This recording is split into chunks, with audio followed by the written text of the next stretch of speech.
មិនហ៊ានអួតថាឆ្ងាញ់ដាច់គេទេតែបាយប៊ីនៅខេត្តកំពតមកកន្លែងនេះលក់តាំងពីជំនាន់យាយតាំងពីភ្ញៀវតេតក់រហូតដល់ឥឡូវភ្ញៀវចូលកន្លែងពេញរាល់ថ្ងៃហ្មងណាហើយកន្លែងរបស់គាត់នេះដែរមានឈ្មោះថាបាយប៊ីអ៊ីម៉ៃ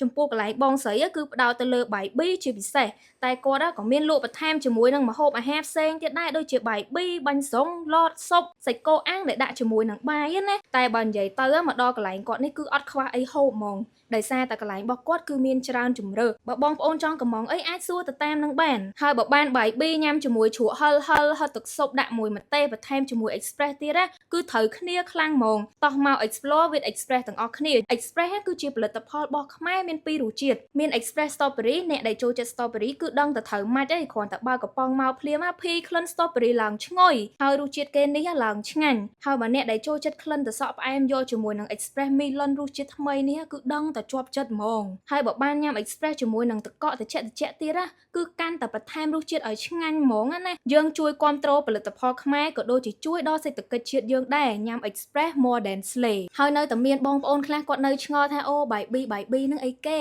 តាមពិតទៅពាក្យថា B ហ្នឹងគឺសំដៅទៅលើស្បែកជ្រូកដែលគេយកសាច់ទៅប្រឡាក់ជាមួយនឹងអង្ករលីងហើយលាយជាមួយនឹងស្នូលខ្លាញ់តិចហ្នឹងហើយគេហៅថា B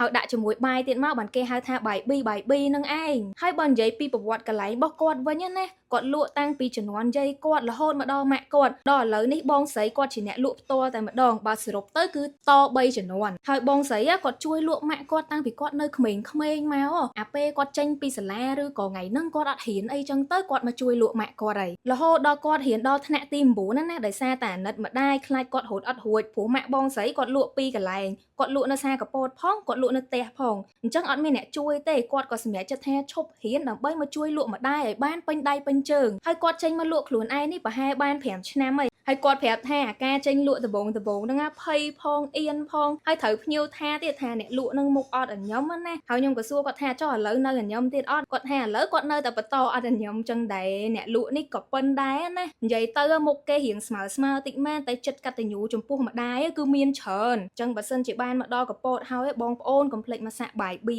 ម៉ៃផងណាហើយចំពោះទីតាំងផ្លូវម៉ោងបើកហើយព័ត៌មានលម្អិតបន្ថែមទៀតអាចចូលមើលក្នុងខមមិនវីដេអូបានហើយវីដេអូនេះមានតែប៉ុណ្្នឹងឯងជួបគ្នានៅវីដេអូក្រោយទៀត